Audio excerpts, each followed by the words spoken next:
तो हम क्या करेंगे, यहाँ लिखेंगे हल, और हल में लिखेंगे माना, क्या, माना वह संख्या इक्वल टू एक्स। क्या करेंगे, वह संख्या हम एक्स मान लेंगे। क्या करेंगे, उस संख्या को हम एक्स मान लेंगे। ठीक है, जो चीज़ पूछी गई है उसे हम एक्स मान लेंगे। ठीक है, तो माना वही संख्या एक्स है। ठीक है ना साथियों, अब हम पहले स्टेप को फॉलो करेंगे। जो पहले पूछ रहा कि एक संख्या के 5वें भाग में 4 जोड़ने पर वही प्राप्त होता है जो कि 5वें भाग में 4 जोड़ने पर, तो संख्या x है तो 5वां भाग क्या होगा, तो x/5, 5वां भाग यही तो होगा। लिख देंगे संख्या का 5वां भाग बराबर संख्या का 5वां, संख्या x का 5वां भाग, संख्या x का 5वां भाग बराबर x/5। ठीक है ना। इसके बाद दूसरी क्या कह रहे, वही होता है जो कि संख्या के चौथे भाग में, संख्या के चौथे भाग में 10 घटाने पर प्राप्त होता है। तो संख्या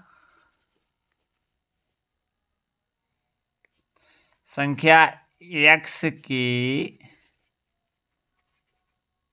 चौथे भाग, चौथा भाग क्या होगा, इसमें हम क्या करेंगे, 4 जोड़ेंगे और x/5 - 10, ये दोनों बराबर हैं। ठीक है, क्या कह रहा है, ये दोनों बराबर हैं। तो क्या लिख देंगे, x/5 + 4 =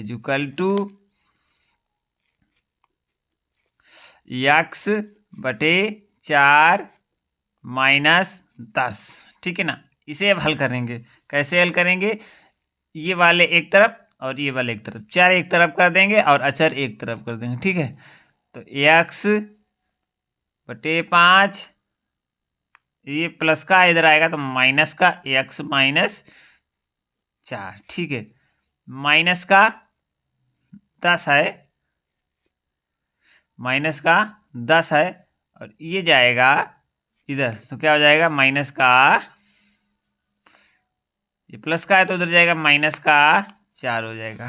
ठीक है ना, समझ में आ रहा होगा आप लोगों को। फिर हम क्या करेंगे, इसका एलसीएम लेंगे। एलसीएम कितना आएगा, 4 × 5 = 20 आएगा। ठीक है, 4 × 5 = 20 आएगा। ठीक, और ये हो जाएगा 4x और ये हो जाएगा 5x। ठीक है, = -14। यहाँ पर क्या होगा, -x/20 = -14, माइनस से माइनस कैंसिल, कोई दिक्कत नहीं। तो यहाँ पर x बराबर 14 × 20 बराबर 14 दूनी 28, 280।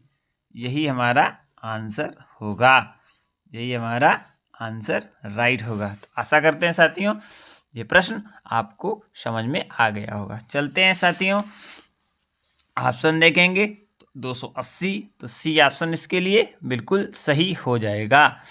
अगले महत्वपूर्ण प्रश्न की तरफ आगे बढ़ेंगे और समझने का प्रयास करेंगे। जो भी साथी हमारे साथ इस समय लाइव सेशन में जुड़े हैं तो वो समझने का प्रयास करें अगले प्रश्न को, कि 100 को 2:5:6:7 के अनुपात में विभाजित किया जाए तो रुपए दिए गए विकल्पों में से किससे संबंधित अनुपात में होंगे। जो उनका अनुपात होगा पैसे बांटने का वो क्या होगा। ठीक है, किसको कितने का अनुपात में पैसे मिलेंगे। साथियों कुल रुपए कितने हैं, 100 हैं, तो सबसे पहले अनुपात कितना दिया है, 2:5:6:7। जब कोई संख्या इस प्रकार अनुपात में दी हो तो हम लोग क्या करेंगे, उसको हम यहाँ पे x के साथ सभी में गुणा कर देंगे। तो पैसे कैसे बांटे जाएंगे, हमने समझ लिया कि जो इनका अनुपात है वो है 2:5:6:7। क्या 2:5:2:5:6:7 अनुपात में पैसे मतलब बांटने हैं। ठीक है, 100 रुपये को। तो हम क्या करेंगे, 100 रुपये इक्वल टू 2x अनुपात 5x अनुपात 6x अनुपात 7x। ठीक है ना। हम फिर आगे बढ़ेंगे तो इसको 100 को ऐसे रखेंगे और इक्वल टू 2x धन 5x धन 6x धन 7x। ठीक है ना। सभी एक्सों को जोड़ देंगे तो कितना आ जाएगा, तो आप कहेंगे 2 5 2 7 7 7 14 14 6 20। कितना 20x इक्वल टू 100। तो x बराबर 100/20 यानी कि 20 पंचे 100। तो लिखेंगे पैसों, क्या लिखेंगे, पैसों का अनुपात। पैसे हैं, पैसों का अनुपात क्या हो जाएगा, 2x अनुपात 5x अनुपात 6x अनुपात 7x। x का मान रख देंगे तो 2 गुणे 5 अनुपात 5 गुणे 5 अनुपात 6 गुणे 5 अनुपात 7 गुणे 5। ठीक है। तो 2 पंचे 10 अनुपात 5 25 अनुपात 6 पंचे 30 अनुपात 7 पना 35। यही आंसर हमारा बिल्कुल सही होगा। कौन सा ऑप्शन सही होगा, तो आप देखेंगे 10:25:30:35 जो कि सी ऑप्शन बिल्कुल सही होगा। साथियों, आशा करते हैं ये प्रश्न आपको समझ में आ गया होगा। अगले महत्वपूर्ण प्रश्न को पढ़ेंगे और इसका हल निकालने का प्रयास करेंगे। क्या दिया है, दिए गए दंड आरेख में एक फार्म का वर्ष 2009 से 2014 तक का गेहूं उत्पादन टन में दर्शाया गया है। विषम वर्षों का कुल उत्पादन सम वर्षों के उत्पादन का कितना गुना है। ठीक है, आशा करते हैं आपको ये समझ में आ गया होगा कि सम वर्ष इसमें कौन से हैं, 2010 2012 2014 सम है, और विषम 2009 2011 2013। ये सम और विषम वर्षों का जो गेहूं का उत्पादन टन में है तो उसमें कितना उत्पादन कितने गुना है, तो ये हमें बताना है। तो आइए साथियों, इसे हम लोग शानदार तरीके से पहले लिखेंगे और हल करेंगे। सबसे पहले हमें देखना होगा यहाँ पे कि सम वर्षों में सबसे पहले लिखेंगे सम वर्ष, और इसके बाद साथियों लिखेंगे दूसरे में विषम वर्ष। क्या, विषम वर्ष। 2 वर्ष हो गया, सम वर्ष और विषम वर्ष। तो सम वर्ष में क्या क्या है, आपको सम वर्ष में दिखाई देगा 2010 सम है तो 110 टन है। इसके बाद 2012 सम वर्ष है तो इसमें 130 टन है, और इसके बाद 2014 सम वर्ष है तो इसमें 120। ठीक है। इसी प्रकार विषम वर्षें कौन कौन सी हैं, 2009 में 90 टन, 2011 में 105 टन और 2013 में 75 टन है। तो साथियों इन दोनों को हम जोड़ेंगे, ये सम है और ये विषम है, जोड़िए कितना आएगा, 0 4 और 2 6 आएगा और 3 360 टन आ जाएगा। क्या आ जाएगा, टन आ जाएगा। और इसका कितना आ जाएगा, तो आप कहेंगे 10 और 7 17 और हासिल 1 और 2 270 टन। ठीक है। अब कितने गुना है, तो देखो क्या करेंगे हम लोग, सम बटे विषम, ठीक है।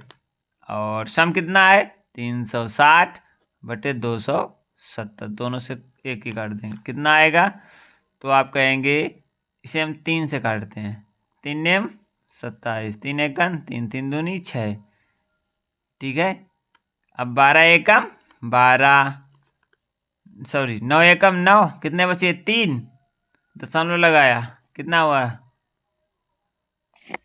30, 9 तियाँ 27, फिर 3 बचा, फिर आएगा 3। तो इस प्रकार से चलती रहेगी प्रक्रिया, ठीक है। तो ऑप्शन हमारा 1.33 गुना, क्या गुना, ठीक है। तो ऑप्शन अब कौन सा सही है हम ये देखेंगे। तो इसके लिए आप देख पाएंगे कि 1.33 जो है वो ऑप्शन नंबर हमारा सी बिल्कुल सही है। तो आशा करते हैं साथियों आपको ये प्रश्न अच्छी तरीके से समझ में आ गया। अगले महत्वपूर्ण प्रश्न की तरफ बढ़ेंगे और आपके लिए बहुत ही महत्वपूर्ण प्रश्नों की श्रृंखला है, समझने का प्रयास जरूर करें। देखो क्या लिखा है, पानी की एक टंकी 5 मीटर लंबी, 3 मीटर चौड़ी और 1 मीटर गहरी है, उसमें कितने लीटर पानी भरा जा सकता है। तो आइए साथियों सबसे पहले हम लोग क्या करेंगे, पानी की टंकी का आयतन निकालेंगे, पानी की टंकी का आयतन निकालेंगे। तो यहाँ पर लिखेंगे हल, और हल बराबर लिखेंगे लंबाई बराबर कितनी है, चौड़ाई बराबर कितनी है और ऊंचाई बराबर कितनी है। तो हम लोगों को तीनों चीज़ें ज्ञात होनी चाहिए। सबसे पहले 5 metre, 3 metre, 1 metre, 5 metre, 3 metre और 1 मीटर, ये सारे मीटर में है मात्रक, मात्रकों का विशेष ध्यान हमें देना होगा। कोई भी प्रश्न हल करें तो मीटर मात्रक को जरूर लिखें, ठीक है। इसके बाद अब हमें क्या करना है, उसमें कितने लीटर पानी भरा जा सकता है। तो अब हम लिखेंगे टंकी का आयतन, क्या लिखेंगे, टंकी का आयतन। क्या सूत्र होता है साथियों, तो आप कहेंगे कि लंबाई गुणे चौड़ाई गुणे ऊंचाई, LBH। तो कितना है LBH, 5 गुणे 3 गुणे 1 इक्वल टू 15 मीटर क्यूब या घन मीटर, एक ही बात होती है, ठीक है। अब हमें क्या करना है, देखो 1000 लीटर इक्वल टू 1 घन मीटर, ये आपको मालूम होना चाहिए। 1000 लीटर बराबर 1 घन मीटर, ठीक है ना। तो हम लोग क्या करेंगे,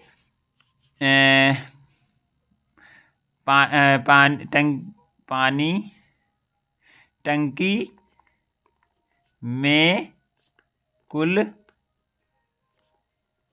पानी इक्वल टू क्या, 1000 गुणे 15 इक्वल टू 15,000 लीटर, ठीक है ना। यही हमारा राइट आंसर हो जाएगा। साथियों आशा करते हैं ये प्रश्न आपको समझ में आ गया होगा और इसका ऑप्शन जो सही है वो बी ऑप्शन बिल्कुल सही है। चलेंगे अगले महत्वपूर्ण प्रश्न की तरफ और शानदार तरीके से इस प्रश्न को हल करेंगे। और आपकी स्क्रीन पर ये प्रश्न आ गया होगा, क्या कह रहा है कि एक 152.5 मीटर लंबी रेलगाड़ी जो 57 किलोमीटर प्रति घंटा की गति से चल रही है, एक प्लेटफार्म को 39 सेकेंड में पार करती है, तो प्लेटफार्म की लंबाई कितनी है। आइए साथियों इस प्रश्न को शानदार तरीके से हल करने का प्रयास करिए और समझने का भी आप लोग प्रयास करेंगे। सबसे पहले यहाँ पे ट्रेन की लंबाई दी है, जो दिया है उसे हम लिखेंगे, ठीक है ना। विनय कुमार आपका स्वागत है और इस प्रश्न को समझने का प्रयास करेंगे सब साथियों, जो भी साथी हमारे साथ इस समय जुड़े हुए हैं। तो सबसे पहले हमारा रेलगाड़ी की लंबाई है उसे हम लिखेंगे, कितने लिखेंगे, रेलगाड़ी की लंबाई। तो यहाँ पे आप सबसे पहले हम लिखेंगे हल और हल में साथियों लिखेंगे रेलगाड़ी की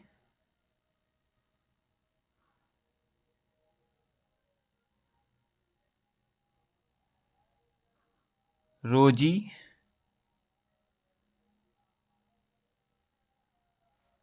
क्या नाम है आपका, आप अपना नाम लिख के बताएं @ जिसमें लिखा है रोजी।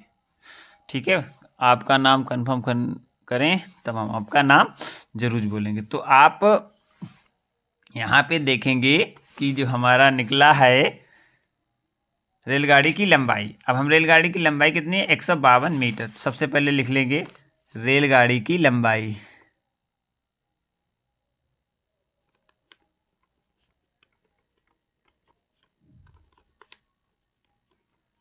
कितनी है साथियों, 152.5 मीटर।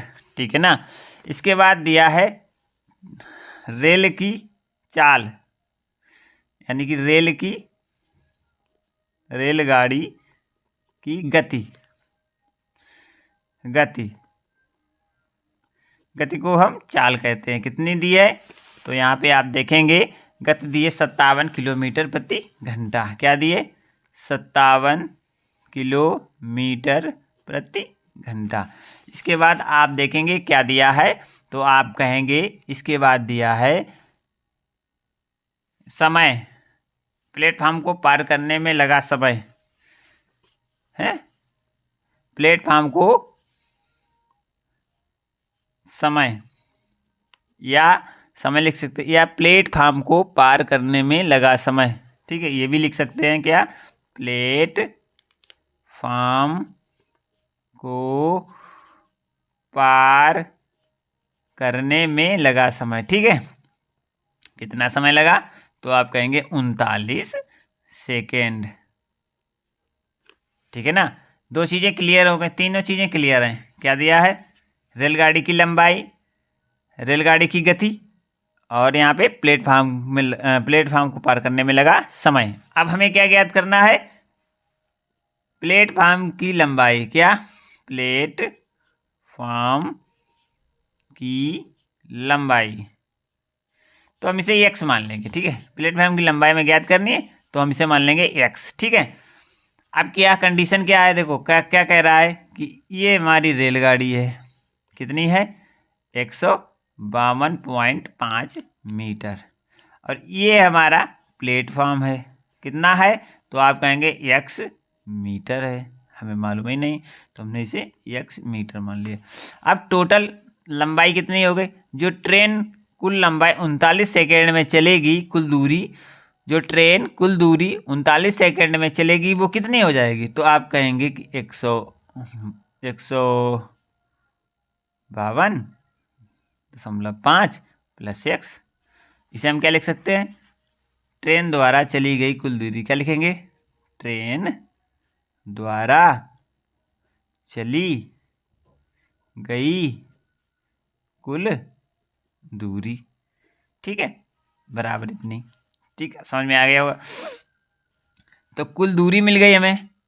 अब हमें क्या ज्ञात करना है, देखो क्या ज्ञात करना है, ये जो रेलगाड़ी की चाल है वो हमारी 57 किलोमीटर प्रति घंटा है, किलोमीटर घंटा, और ये सारे मीटर सेकंड में, तो इसे हम क्या करेंगे, मीटर सेकंड में बदल लेंगे। तो 57 गुणे क्या, 5/18 का उसमें गुणा कर देंगे तो निकल आएगा। कितना निकलेगा, तो आप कहेंगे यही हमारी हो जाएगी मीटर प्रति सेकंड में। ठीक है ना। अब हम क्या करेंगे, सूत्र होता है क्या, दूरी बराबर चाल गुणे समय, ये सूत्र में मान रख देंगे। तो दूरी हमारी कितनी है, तो आप कहेंगे 152.5 + x = चाल कितनी है, तो चाल कहेंगे 57 गुणे 5/18 गुणे 39, यही तो है समय, 39 सेकेंड है। अब इसे हम हल कर लेंगे, तो हल करिए। सबसे पहले क्या करेंगे, इसे काटते हैं 3 से, 3 × 18, इसे काटेंगे 3 से, 3 त्रिका 3 एकन 3, कितना बचा, तो आप कहेंगे 2 बचा, तो 3 ने 27, कोई बात नहीं, इसे काट दो, 3 दूनी 6, 3 एकन 3, 3 त्रिका 9, ऐसे काट दो। 2 दूना 4, 1 बचा, 2 पंचे 10। इतना क्लियर हो गया। हम लोग क्या करेंगे, इसे लिख सकते हैं 152.5 प्लस एक्स इजुकल टू 19 गुणे 2.5 गुणे 13। ठीक है ना, कन्फर्म हो गया। अब इसका गुणा कर देंगे और इसको इधर घटा देंगे। चलो पहले इसी का एक स्टेप में गुणा करते हैं, अगली स्टेप में इसका गुणा करते हैं। तो कितना आएगा,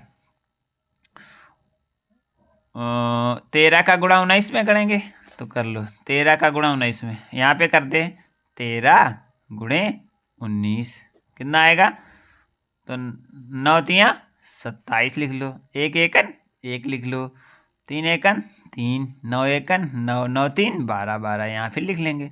9 3 12 होते हैं, 7 4 2, 247 हुआ।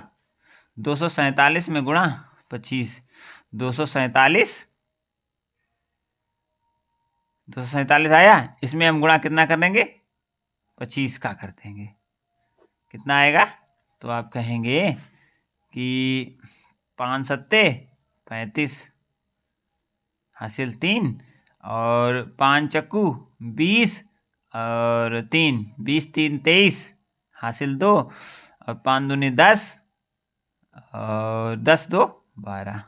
ठीक है, और ये कितना हो जाएगा, 7 दूनी 14 की 4 हासिल 1 और 4 दूनी 8 1 9 और 2 दूना 4, और इसे जोड़ेंगे कितना आएगा, 5 और 4 3 7 9 2 11 1 1 2 3, 317 कितना आया, 317 और एक अंक के बाद दशमलव है तो कितना आ जाएगा, तो आप कहेंगे कि x बराबर हमारा आ जाएगा कितना, 317.5 माइनस 152.5, इतना निकल के आ जाएगा।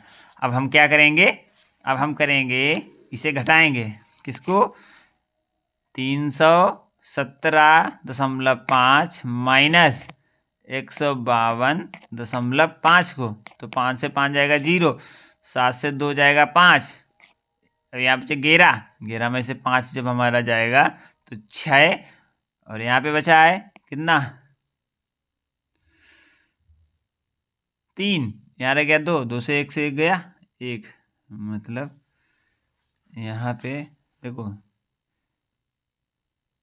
2 दूना 4 1 5 और 1 6 होगा, यहाँ पे कितना 6, तो यहाँ पे रखेंगे 6, यहाँ होगा 617 होगा। ठीक है, तो यहाँ पे जो आया है 5, 5 से 1 जाएगा तो 4, 465 ही हमारा राइट आंसर हो जाएगा। कितना, 465। तो इसके लिए आप देखेंगे डी ऑप्शन 465 है, डी ऑप्शन इसके लिए बिल्कुल सही है। आशा करते हैं साथियों ये प्रश्न आपको समझ में आया होगा, क्योंकि